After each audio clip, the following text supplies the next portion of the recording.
Hi, and thanks for signing up with International Bhakti Yoga Society. When you came and saw us, we actually gave you this book. Sorry, I'm trying to get away the camera. It's The Science of Self-Realization. This is actually an older cover, an original edition. So we're going to be going over this book. It's a quick read. They're kind of split up, so you don't have to really. You can actually jump anywhere in the book. I do suggest starting from the front. It's makes it a lot easier. So down the road, you start understanding more concepts that build upon each other.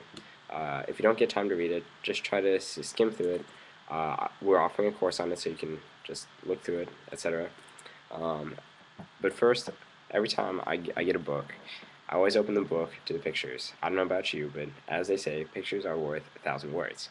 So when I bet you got the Science of Self-Realization, you probably flipped through it more than likely. Then you opened it up, and then you saw that there were pictures. Let me see. Yeah. And so these, depending on the edition you got, were some of the pictures that you saw, right? So this is basically the founder of Bhakti Yoga here, and so I'm just going to go through some of these pictures and give you some quick descriptions. So we got that page, next page. Okay, this is how we picture Lord Krishna, and when I say Lord Krishna, I mean God, because as we know, Krishna means hopefully now you know, Krishna means God. So it's just we just call him Krishna. It's just a Sanskrit It's a Sanskrit meaning for God. Actually, Krishna is, besides being a Sanskrit meaning for God, it's a descriptive word actually describing God, and so we feel that it's more suitable to call God Krishna. It doesn't matter what you call him, though. If you like to call him Lord Jesus or Lord Allah, etc., etc., that's all right. That's perfectly fine, because actually what Bhakti Yoga is supposed to do is just help you in your faith, in your spirituality, in your focus, your concentration, your health. It's an all-around benefit. So, but I'll continue. So now that you understand that, you can go through that in your own book. We also have here another picture, as you can see. Let's see if I can, yeah, well, hopefully you can see that. And it's basically saying that all living beings are controlled by the forces of material nature. And if this depends, you may or may not believe this right now, but we believe that you are controlled by illusion. Everything that is material, it causes desire, causes illusion, just basic illusion. And I could go on about that. So before I actually go deeply in it, just consider it. Keep reading. See what you think. Share your ideas with me, and we can go from there. And I'll be holding little courses like that on topics like this, so that you can better understand it and see exactly where it's coming from. This book answers pretty much in perfect answers. Next picture is reincarnation. You may or may not believe in reincarnation here. Also, it demonstrates the soul. So you may or may not believe in the soul. You may or may not believe in reincarnation. But just check it out. See what you think. Here we have the Supreme Soul, which is situated inside the body. It might be too bright. Yeah, see, is it? Oh, there you go. You can see it.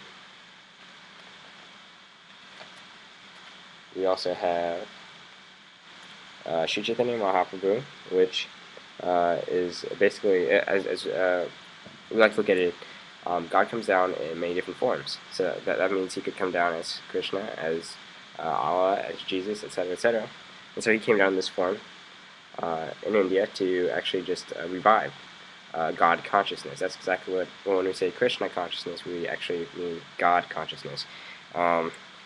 This is actually Sri Chaitanya Mahaprabhu, who came down to continue spreading God consciousness throughout India and the world.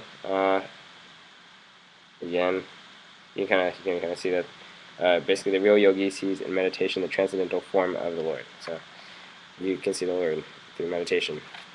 Oh, I'd also like to share. I was watching a series, you might not have heard of it.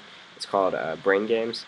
I was actually down in Florida, and we were watching this series. It blows your mind, and you actually realize this is actually bringing back, or coming back to illusion, actually a perfect thing to mention because it actually shows you that even though your mind perceives something that you think is real because you can touch it and feel it, etc., it's all illusion. And it goes behind the science of it, because basically what we're studying is the philosophy, or we're actually studying the science of philosophy, which is awesome. So, and this is hard science. So this isn't soft science, like based off of theories, etc., etc. We can prove each and every one of these. Everything that you're reading, and I'll show you the other books, but basically everything you're reading is all hard science. So, again, and they said the number one thing, if you want to increase your brain activity for concentration, focus, for health benefits, to even increase your uh, life limit, so to speak, um, even by maybe 10 years or even more, is through meditation. So I thought that was pretty impressive. So that's basically increasing your lifespan. And here you can actually see our representation. Let me go this way. There you go. This is Lord Vishnu, and this gets a little more complex, but I'm gonna let you understand the basics before we get into the more complex. So the other, well, one of the other books I was there, which is extremely important, which you might not be able to read this now, but this is the Bhagavad Gita. Excuse me. This is the Bhagavad Gita. This is actually a Hungarian edition, so I can't really read it too well, but I do come from a Hungarian background, so we had to pick one up. Bhagavad Gita is a timeless treasure, so this is definitely a book that there's actually a set of chapters in here that specifically describes Bhakti Yoga and how to practice it. So we actually go through this book a lot. This is the baseline, the guideline. It's got everything in it. It answers all your questions. Therefore, this is why we always give this book out. But what I'm going to do is I'm going to save this for a couple other videos. Right now, I just want to give you a little behind the scenes of this book, which we will also be offering, or trying to send you out some videos on the science of self-realization. And I think that's about it. So it was definitely awesome meeting you, and I hope to see your wonderful face again. So I'll talk to you guys later. Bye.